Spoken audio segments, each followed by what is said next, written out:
good day to everyone. Before we start today's session, I would like to just quickly run through some housekeeping rules.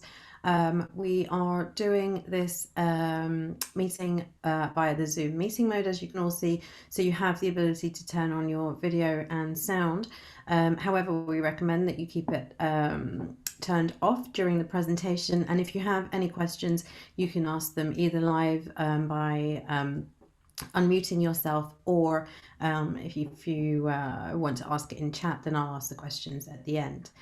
So raise your hand if you have any questions, and we'll come to those at the end. So in today's Learn With Us series, we're going to hear from Pavel, the author of FastNet Mon, who's going to talk about the challenges of DDoS detection and traffic visibility for IXPs. So with no further ado, I'll hand it over. Thank you, Pavel. Hello, everyone. I'm Pavel Odintsov from FastNet Mon project, and today I will talk about challenges of DDoS detection and traffic visibility for internet exchange points. So you may find many contacts and many ways how you can contact me. All the time I'm very open for sharing my knowledge, learning new things, learning more about your specific cases. So if you have any ideas and if you would like to discuss something with me, all the time, use any contacts. I will be happy to talk with you. So we are going to talk about DDoS attacks.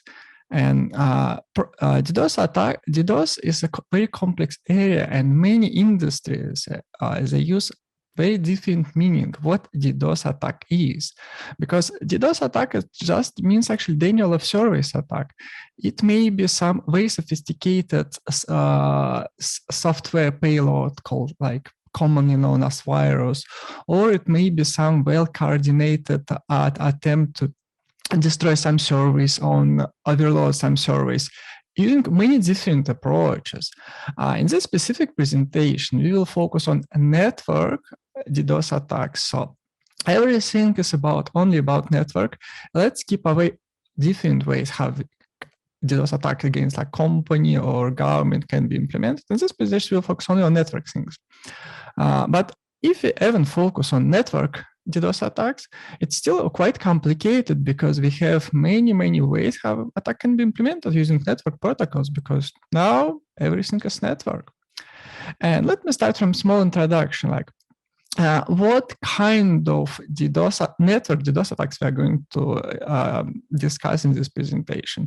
So on this slide, you may find out protocol headers for old protocol called IPv4. So you may find out like we have lots of different fields like version, total length, fragmentation flags, time to leave protocol, destination address. And from this perspective, I think it's one of the best ways to explain for what kind of DDoS attacks we are going to expect and what kind of DDoS attacks we are going to discuss in this presentation from network side, just to explain what we can change in this specific header. And from perspective of attacker side, bad guys, they can literally change almost everything in this header. Like, of course, we can attach section called version, but everything else can be forged, randomized, used for different ways how it can be used for attack. So TTL field can be easily changed. Even like checksum field can be changed, because for some equipment, if you create enormous amount of packets with broken checksums, it may cause some degradation or trigger some unusual paths in the network equipment. So literally any field in IPv4 protocol can be used. So that's what we're going to discuss. We're going to discuss level 3 DDoS attacks. But what about more modern protocol, IPv6? So on this slide, you may find out what is the header of IPv6 protocol. It indeed looks way simpler. But does it mean that like attackers cannot use? Does it mean like IPv6 offer any kind of security against of using it for DDoS attacks? Unfortunately, it doesn't. So again, we can change But malicious actors can change traffic class, flow label, payload length, next header, hop limit, source address, destinations in any ways how they want. So again, we will talk about L3 attacks using protocols IPv4 and IPv6. And a little bit, we can move a little bit deeper because we also can cover topic of L4 attacks. When we're talking about L4 attacks, most commonly it means that like we are going to talk about UDP protocol and TCP protocol. Let's keep UDP protocol outside because it's really simple. It's just like source port, destination port. That's literally everything. But again, in UDP protocol, all this information like source port, destination port, it can be changed, it can be forged, and it can be used as attack vector against your network. But what we can see for TCP, we can see lots of fields, again, like destination port, source port, sequence numbers, window size, checksum, again, some data.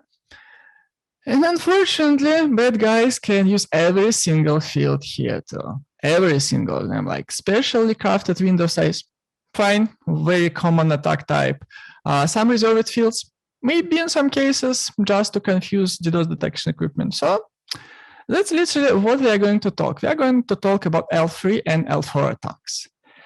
Everything out of it, I mean deeper, like levels 7 or something maybe even more complicated, built on top of level 7.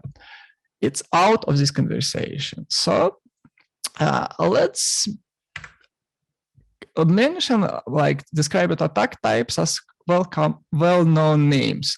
Unfortunately, DDoS attack naming is quite complicated because sometimes it doesn't explain what kind of packets you may expect in DDoS attack, because sometimes people can use like marketing names like Mirai attack or Memcached attack. Like, what does it mean? It doesn't explain anything. That's why I prefer way simpler terminology, which actually just means flood or amplification or fragmentation, because at least in this case, we can understand what we may expect in the output of TCP dump command or Wireshark command or some commercial traffic monitoring search, but at least we can convert name of attack, like it's spoofed source attack. What does it mean? It means that like something happened with source port. On the left side, you can see some dynamics about number of peak performance of attacks. You can see great peak in 2021. It's about 300 gigabits. It's enormous attack, and it may pose danger for almost any kind of network. Even for largest networks, they may be hurt by this scale of attack. And on the right side, again, in the well-known terminology, it's mostly still the largest danger is flood attacks and amplification attacks. That's what we are going to talk in this presentation. So most dangerous and all those attacks, they can be explained in terms of L3 and L4. And as consequence, we can see them from internet exchange point or transit provider's perspective, which is great. So because we don't need any very complicated equipment, we just need some basic traffic analyzer, and we can find out like which host is a target, which host is a source of attack. And those numbers will finish on Q2 of 2021. What about summer? For this slide, I use data kindly supplied by DDoS scribing center and transit provider called Fluxility. Again, they provide very precise information because it's extremely important to have so detailed information, because you can see it's not about even quarters, it's about days. And you can see peaks up to 1 terabit. It's actually impressive because for some networks, it's their like total capacity way smaller than 1 terabit. And what we can do is everything else. And for now, I would like to ask you for some feedback. May I have a question number 2? I would like to ask how many attacks you experienced for last month.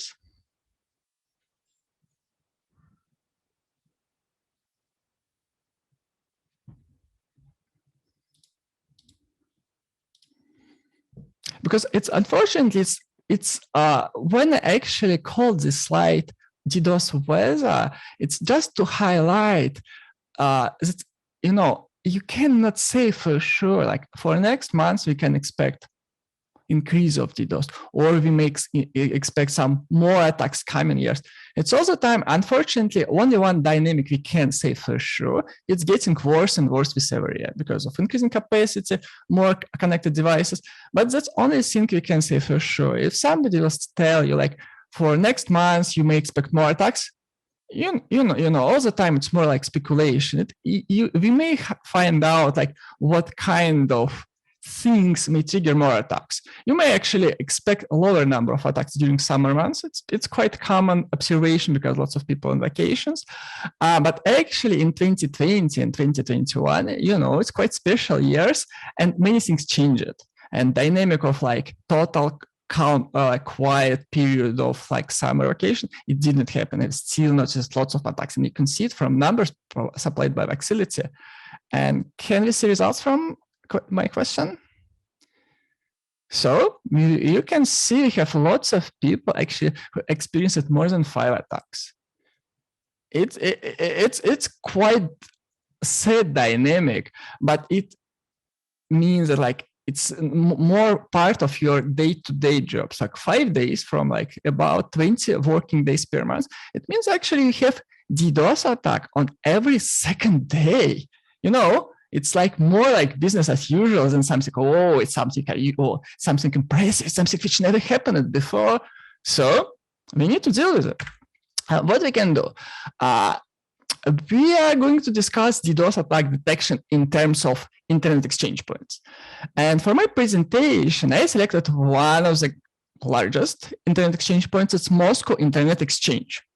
They were so kind to share so much information with me about like what's their peak capacity, what kind of attacks they experienced. And I would like to use them as, you know, as showcase what we can do and what kind of dangers we may expect as being internet exchange points from DDoS attack.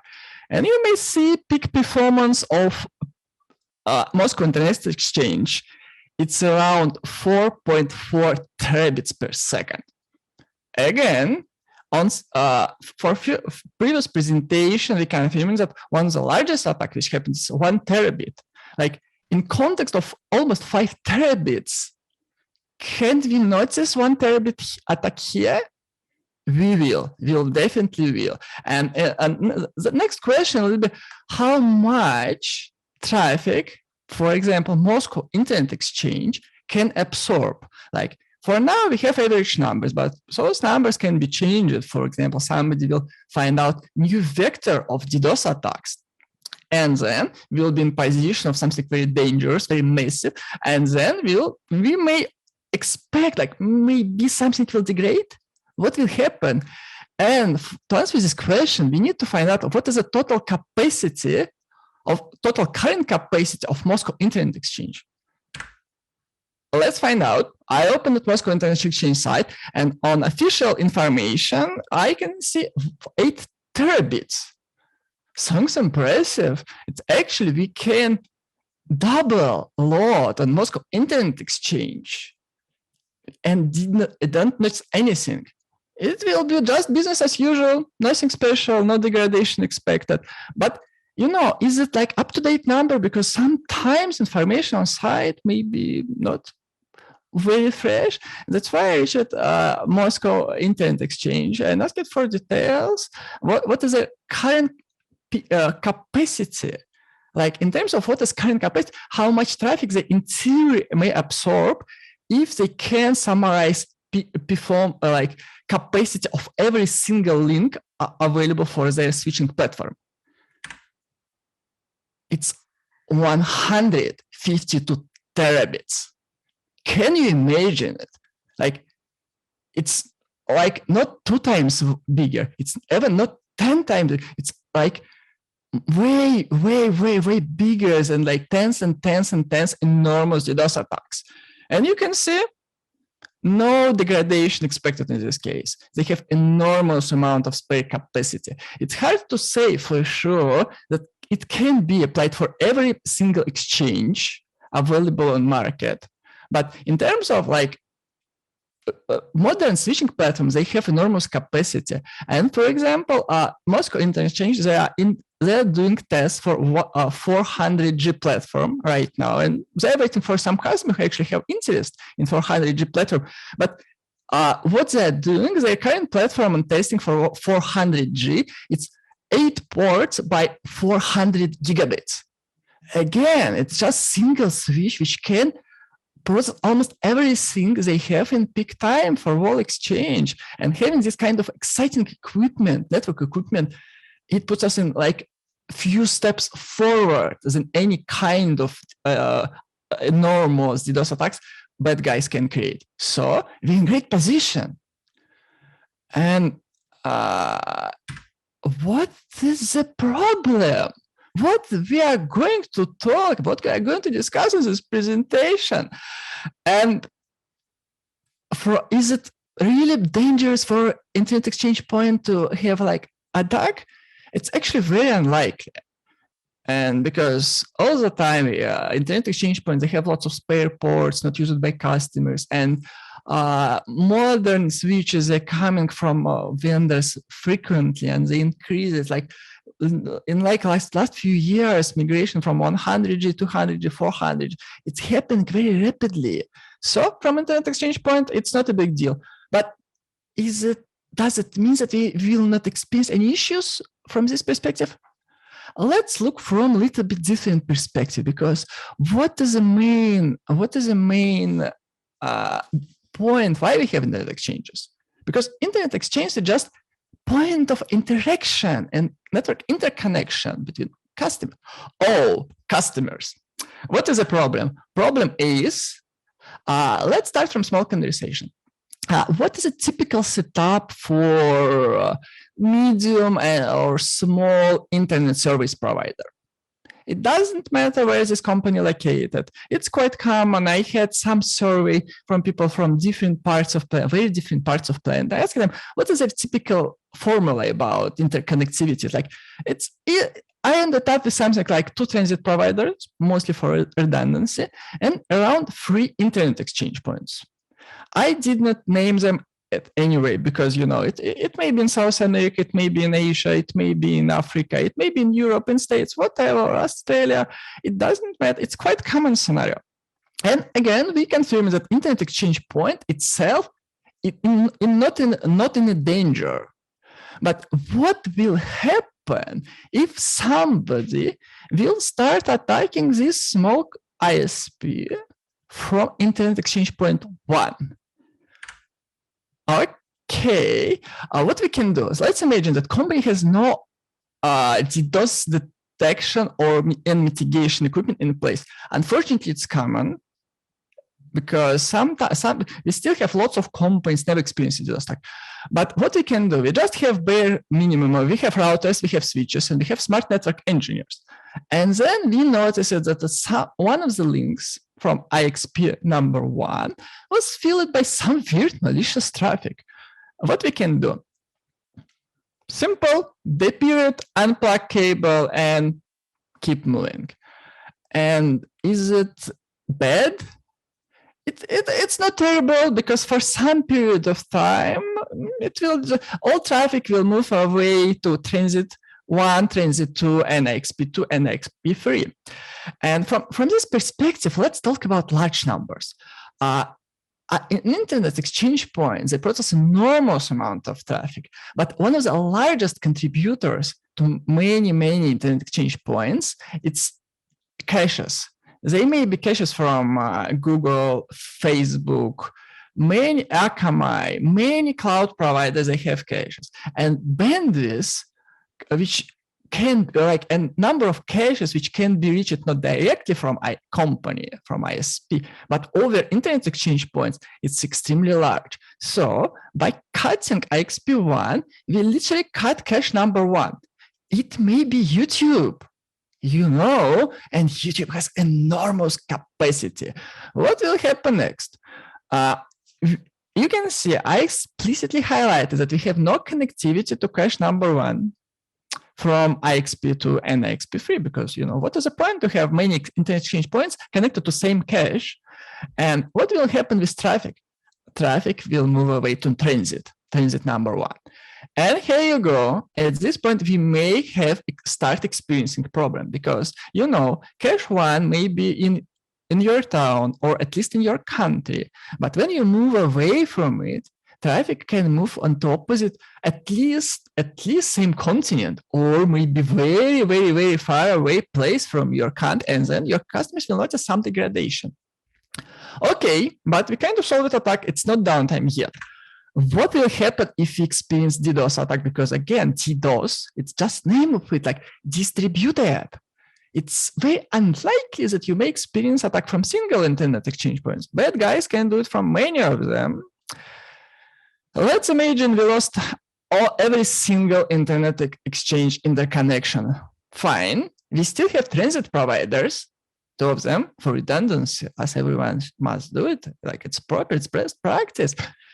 But typically, I had quite long conversations with many of my friends from ISPs, data centers, and one of the things from ISPs, they have more traffic, more bandwidth coming to internet exchange points than to transit. For Europe, this number is around, of course, it may be different, but it's around 60% of their traffic coming to caches and internet exchanges and 40% to transit.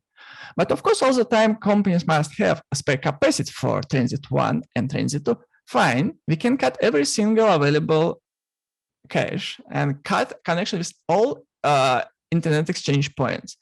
Fine, we can move forward. We still can offer service, but all customers may start yelling on us like, what's happening? We have lots of delays.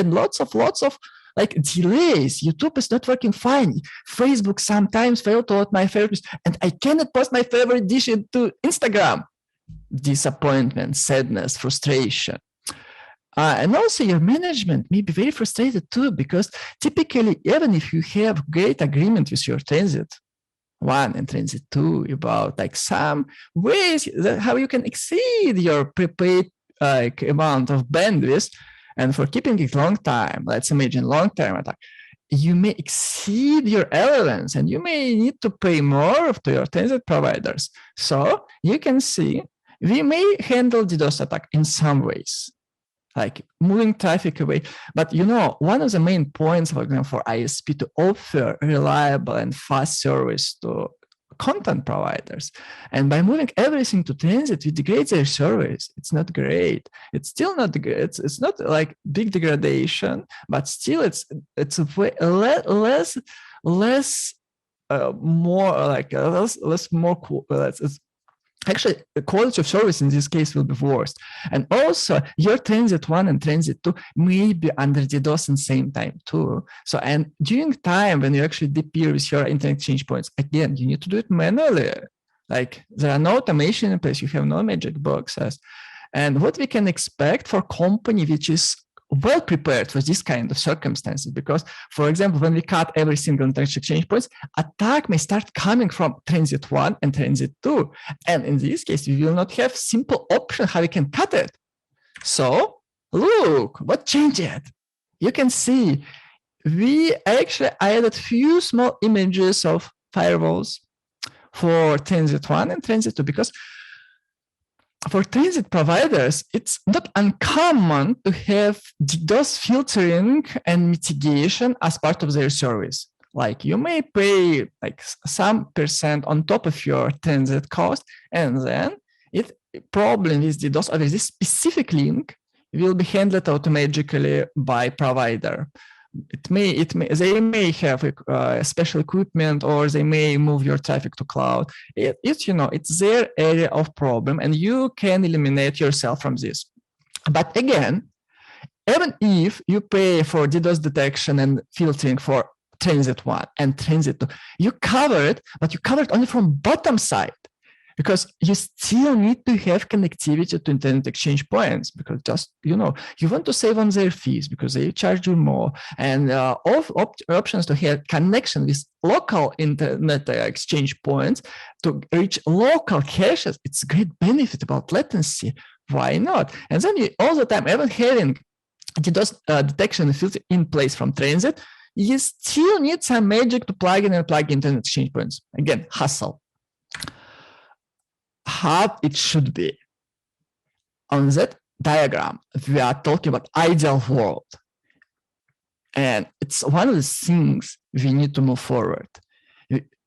And in this case, if we have some ways, at least to detect attack, or maybe even filter it out from internet exchange points, you may say for sure that we don't need all this magic moving of traffic from like internet exchange point to trains, nothing. It just magically works. And that's one of the things we need to move forward. And if company really cares about quality of their service, and they really want to avoid hassle of waking up in the middle of night somewhere in Christmas to fix and move traffic away from internet exchange point, like just to push every single prefix using transit, like to infiltrate DDoS attacks seconds, if you want to avoid it, then you may need some assistance from internet exchange points. And internet exchange points in extremely great position how we can help customers. So at this point, I would like to have small question. Question number 1.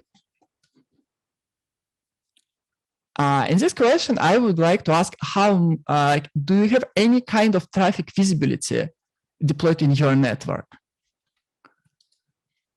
Under terminology of traffic visibility, it means some service which collects traffic from your network. It draws some graphs, nice diagrams. It creates reports about like dynamic of changes in your network. But from perspective, if something really weird happens with your network, or actually some of your customer reported some weirdness which happened like 1 week ago, for example, a few days ago, and you cannot look on it like open, you cannot open TCP, you cannot open your configure like statistics of your counters on your specific switch or routing platform.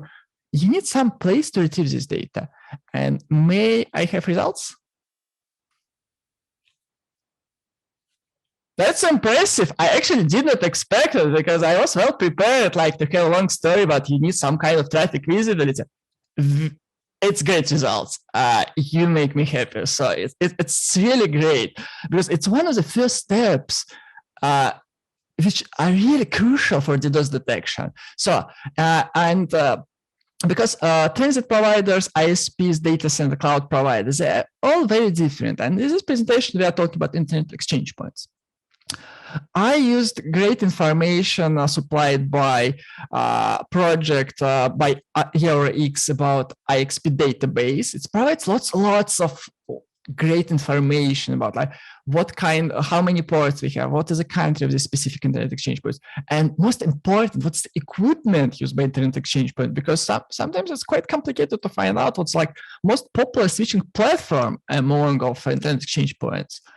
And so I did some data digging, mining, and I couldn't confirm one of the most, of course, almost every exchange point uses switches. And when we're talking about switches, one of the most popular ways how we can actually retrieve traffic from them is sFlow.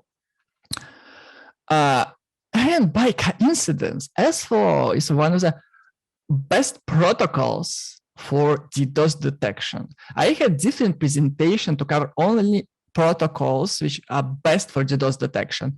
But, conclusions from my last talk was just very simple. sFlow is the just best one. sFlow is a very simple protocol. And if you had experience with protocols like NetFlow or IPFix, you may expect they're so heavy on hardware. Or sometimes you may need to pay for additional modules to implement it, or you may degrade performance by enabling it. But it's not the case for sFlow. It's very simple. It provides lots of information.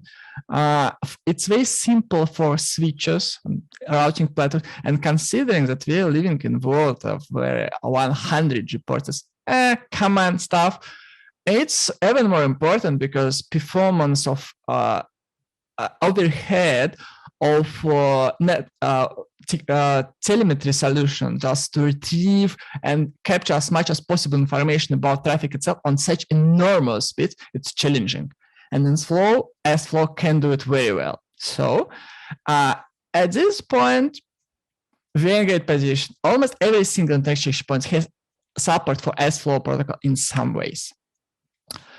Does it mean that like sFlow can be used only by internet exchange points itself? Like we receive it, we store it, we like use some graphs. Yes, it's great, but internet exchange point, again, it's network interconnection. And one of the best things I saw, it's like project by internet exchange points, DESIX, and they have great project to not only use as network telemetry for their own purposes, but also they can export it to customers. Why it's important? Again, so on this presentation, we have like great coverage about like having network telemetry in their networks, but not every single network has any solution about traffic telemetry. And if internet exchange points can share some graphs, for example, again, you're in position that you observe some weird traffic coming from internet exchange point. And instead of just, let's cut it down, you may open their portal and find out like, we have strange spike of UDP traffic coming from port 53, and it's mostly fragmented. You know, you're in way better position to defend it. You may apply ACLs, you may use BGP flow spec to filter out some traffic instead of just cutting it down without like, you know, any explanation. So it's a great project. And if you have plans about enabling telemetry for your own purposes, for your own exchange points, think about maybe as next step to expose it to customers. It's maybe very beneficial for them. And from this point, we reach a position like we have some way how we can actually retrieve network telemetry information from internet exchange point. I mean, in these terms, like switching platform or just like. And let me introduce my project called FastNet Mon Community. FastNet Mon Community is open source project for DDoS attack detection. It mostly built to deal with L3 and L4 attacks using protocols IPv4 and IPv6. So from FastNet Mon offers great way of automation, which is also extremely important for internet exchange point, because in many cases it just switch in the middle of nowhere, and you cannot have people studying on graphs, diagrams, and clicking button approve the specific mitigation, provide more information for DDoS detection solution. No way.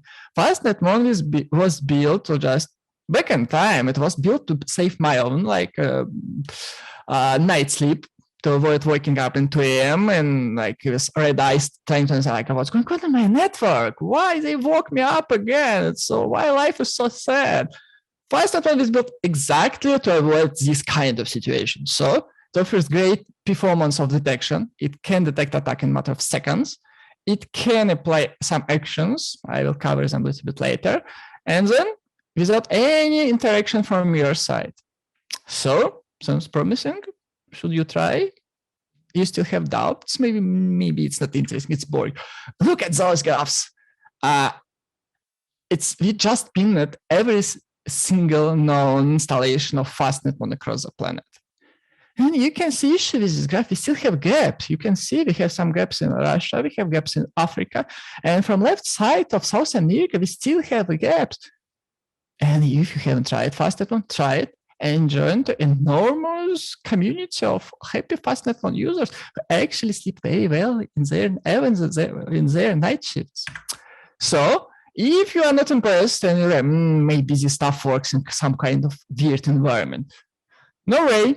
FastNet Mon works on almost all possible platforms you may imagine.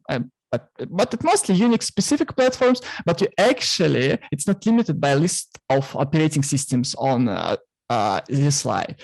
You actually may run it in Windows Linux subsystem, which will work. And we just recently received one of the quite successful stories from one of the FastNet Mon community users, like, look, it works fine. So even if you use Ubuntu, Debian, Red Hat, or all kinds of Red Hat Linuxes, you can use FastNet Mon and deploy it in a matter of minutes, I would say. Again, if you're not impressed with map, with many customers, again, It's list of supported vendors, and for every single logotype, it's not just random logotypes. It's like every single logotype. And behind every logotype, we have like hundreds of installations of FastNetMon, hundreds of successful installations of FastNetMon. And from our perspective, it's not a great challenge because we just try to follow all standards on protocol implementation according to specification. And if vendor implements their telemetry and BGP well enough, and according to every available RFCs, then it will work with FastNetMon. So if you cannot find your favorite thing on that slide, it doesn't mean that it will not work. With guarantee of like 95%, it will work. Just try it. In terms of detection time, again, you can see I mentioned like sFlow, one of the best protocols. Of course, we have a little bit better numbers for case when we receive traffic from port mirror to some Linux boxes. That's like it's typically common, known as port mirror or span or remote span or tap. It's 2 seconds, a little bit faster, but of course, considering capacity of internet exchange points, like, all this crazy stuff about 400G, you just cannot copy every single packet of traffic to your server. And for real applications, of course, we are going to select from NetFlow and sFlow. So we can see even for NetFlow, FastNetMon offers very decent time about attack detection, which is also extremely important. FastNetMon, in addition to sFlow, FastNetMon supports NetFlow, almost all versions of it. Like, of course, we support samplet NetFlow, samplet IPFix, all kinds of strange encoding. So we trying hard to add every single available way to retrieve traffic from vendor side, because for some cases just work better, like faster, introduce less overhead from equipment side. So scalability. Don't be scared by the diagram. It's just numbers. We know for sure they were reported by our customers. Again, like considering crazy numbers from Moscow Internet Exchange, like around 5 terabits, it doesn't look impressive, but it doesn't mean that FastNetMon cannot handle it. Try it, and if you notice any issues, we will help you. But according to our FastNetMon's design, you just may need to have more powerful CPUs, allocate more memory, and then FastNetMon will handle it very well. So, and if you have better numbers for your existing deployment of FastNetMon, report it to us, and then we will update them. But again, 1.2 terabits, it will cover most of the internet exchange points from IXP database, which is great. What we can do when we're talking about DDoS detection and mitigation, mostly it means that we need, when we actually detect an attack, we need to apply some actions. And in terms of FastNetMon, we have we do our best to support ways which are more friendly to network engineers. And of course, most convenient way to share some actions or routing changes or rapidly on your network is BGP protocol. And we support BGP protocol using 2 different daemons, ExaBGP and GoBGP. My personal favorite one is GoBGP. And if you haven't tried, it's not, related directly with FastNetMon, we just support them over API. It's great BGP daemon. They have a very nice command line interface. They have very nice API, and it's actively developing, and they have lots and lots of different families of BGP protocols. So when FastNetMon detects attack, it can create specific announce using specific community, specific next hop on different boundaries. It may create announce for attacked host itself or network which is under attack, which is also may be useful to apply different actions. And if you don't want to make any BGP changes automatically in your network, then you can just call script. And then you can propagate changes or notify your customers, or maybe show warning in IXP manager, which is maybe great again, because when people are under DDoS, they are scared, and if you can provide more information, like we see something unusual with your network, and it may provide very important information, which will reduce time required to mitigate attack. At least a little bit, but still, it's very important. And FastNetMon can be deployed very fast. It's not, we don't use Docker, we don't use any kind of compilation.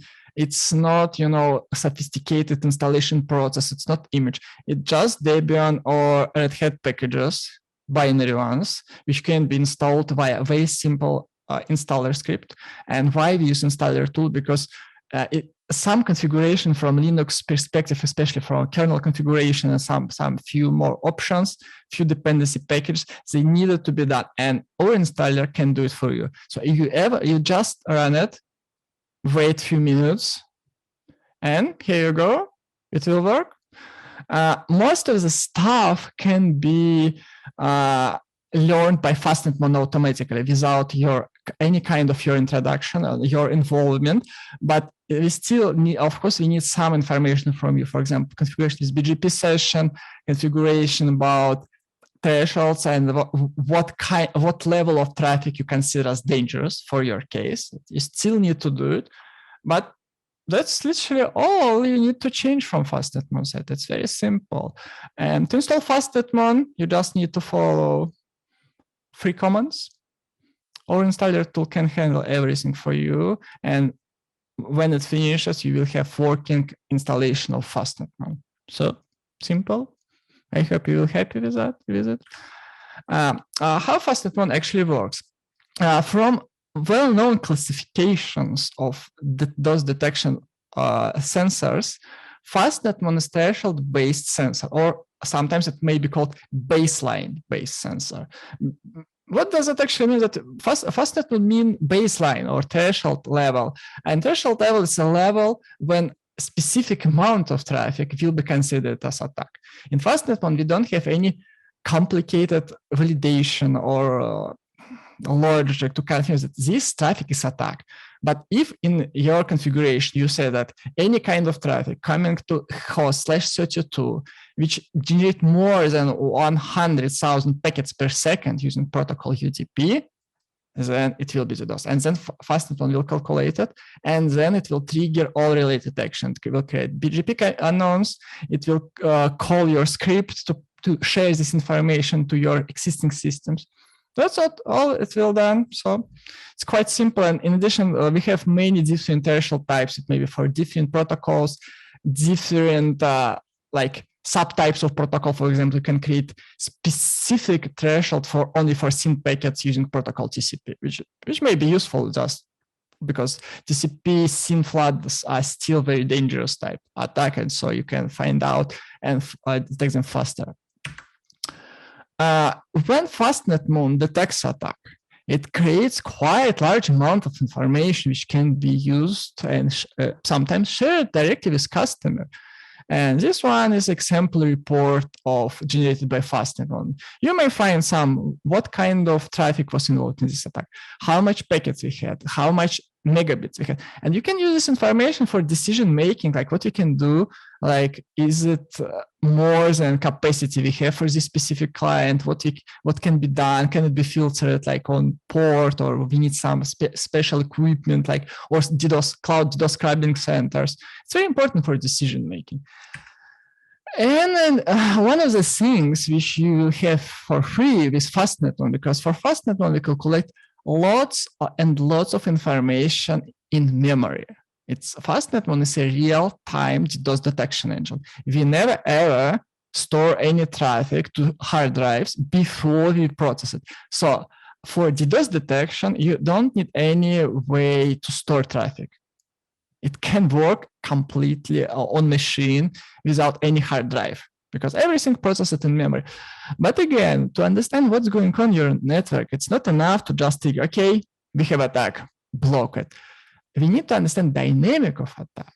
We need to understand, and sometimes you may have issues to find out like what host was the target of attack. Is it single host or multiple host? Or maybe it was the worst possible kind of attack, which is coming against all prefix. And for that purpose, in FastNetMon, we have bundled support for time series database called InfluxDB. And also we support quite old time series database called Grafana. And in addition, we have plenty of nice dashboards for Grafana contributed by our engineers or community on grafana.net. You may find plenty of them. And this one is just example. You may find out like what's your total traffic for protocol IP for IPv6. It's common. You may find this kind of information from your SNMP counters. But even better, you may have this kind of information on prefix basis, which is, not accessible from SNMP counters. And even better, you may have this information on host basis. Then you can expose this information to your customer. You can ask this. Of course, you may expose it for your engineers, because if you notice some spike for specific customer to their port, and they may reach you like, guys, what's going on? You may open this diagram and look, okay, we have spike for specific prefix, and it will help a lot. And if you can show it to customers in their portal or IXP manager, it's also great, because you can see something weird happening here and happening right now. So it will help with the DDoS detection. It will help to find out why it happened and what we can do, how we can stop it.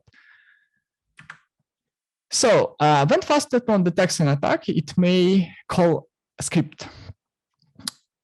That's, you can see, it's simplest possible script, which can just send email to your network administrators just to notify them that FastNetMon efficiently and promptly detected the DDoS attack. But also you can run different actions to propagate it to customers, send messages, pager duty alert, or do whatever you want. So you can see it's very simple. It can be done in Bash, Python, Perl, Ruby, any your favorite programming language. We don't have any constraints about it. As I mentioned, it's every single configuration option you need to set a baseline for FastNetMon. So on the left side, it's global thresholds. You can see some of them in flows per second, some of them in bandwidth based in megabits per second, some of them protocol specific like ICMP bandwidth, and some of them are more global like bandwidth, which is total bandwidth. On the right side is more interesting thing, because of course, in case of complex networks, and especially in case of internet change points, you cannot use same value for everyone. Of course, you can, but more like emergency alert, like when, for example, customer has 10G port, and for some reasons, a single host on their network exceeded 10G, then it's definitely issue.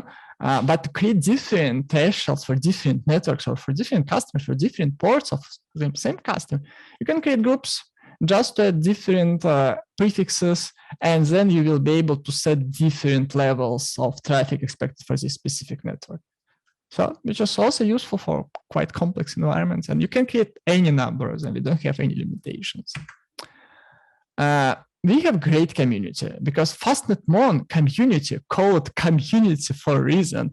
We have around 2,000 people in all our communities in Slack, in Telegram, in IRC, in Facebook, LinkedIn, WhatsApp, GitHub, and it's great community. And if you face any issues with FastNetMon, and if you face any problems you cannot solve, I personally will be happy to help you. But I cannot I can help with FastNetMon questions, but not with common network questions. But we have plenty of people who actually do their great job in fighting DDoS. And they may share specific recommendation for specific platform, for specific ISP in specific part of planet, which is great. So also you can share your experience with FastNetMon. So join if some of your favorite messaging options is missing on this page, just send me a message and we will be happy to create one more official page. Thank you for listening to my presentation. Again, you may find me in different social media, and I will be happy to talk. I will be happy to answer questions. And if you have any questions now, that's the time. Thanks, Pavel, for that really interesting and engaging presentation. It was really good. I think I might have learned a few things about DDoS too. Thank you for inviting me. So I see we have one question in the chat, and that is FastNetMon supports MikroTik vendors.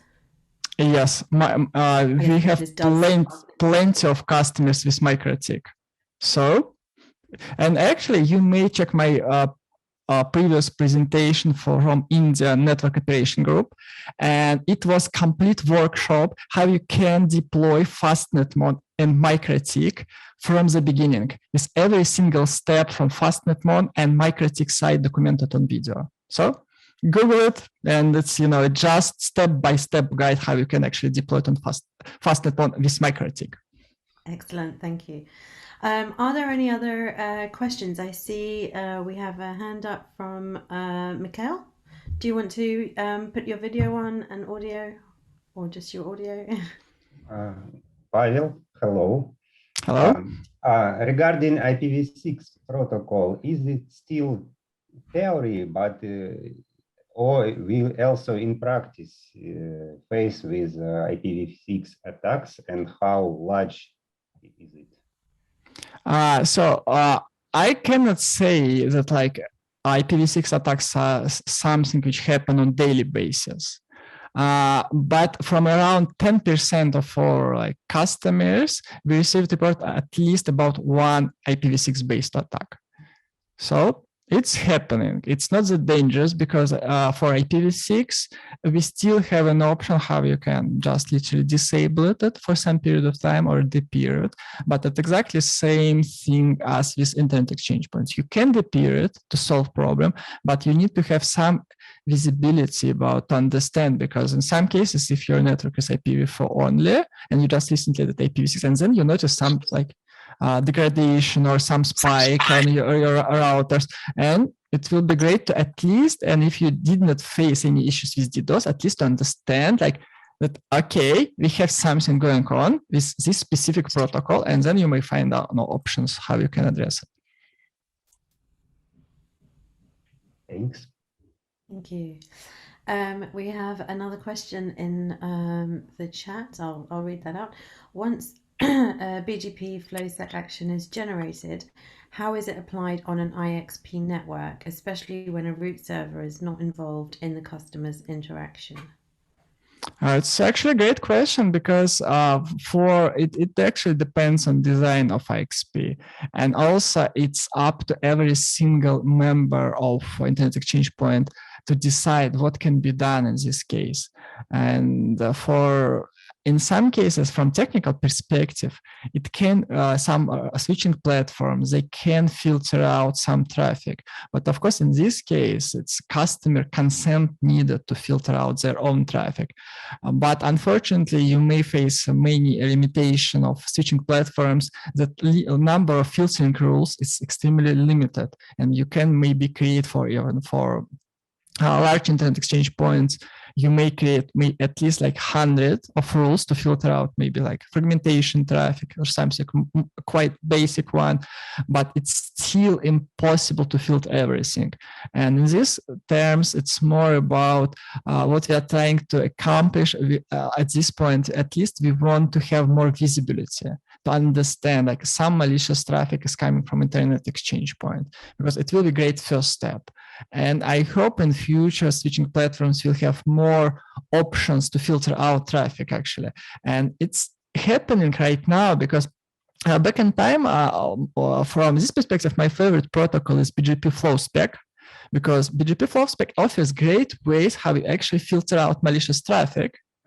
And back in time, it was limited only by routers. It was available in Huawei routers, Juniper MX series, Cisco ISR series, few models from Nokia. That's all. But one of the great things which actually happened at last year, about 1 year, that switching vendors to be more specific, Arista and Extreme, they added support for flow spec protocol on their switches. And again, Arista and Extreme, they are quite commonly used by internet exchange points. And you may actually use BGP flow spec to filter out specific traffic. But again, it's not only technical problem, it's also a problem of policy, because for many internet exchange points, they are in position to avoid any alteration of customers' traffic. And it's one of the things which need to be addressed and decided by specific internet exchange points, what they can do and what's their customers' opinion about filtering some traffic, because all the time we need to expect false negative or maybe even malicious attacks in attempt to disrupt the internet exchange point itself. It's exactly the same issue as for DDoS detection and mitigation on transit providers, but it's not that known, but it's exactly the same problem. Thank you. Are there any more questions for Pavel? No? Okay. I think we're at the top of the hour, so I think we'll close off there. I'll say thank you again to Pavel for that really interesting presentation. If anyone has joined late and missed any of it, the recording will be available on our YouTube channel, and we will publish the information once it is. With that, thank you everyone for joining us in this Learn With Us series, and thank you again, Pavel. We'll hope to see you all next time. Thank you so much. Thank you for listening. Goodbye, everyone.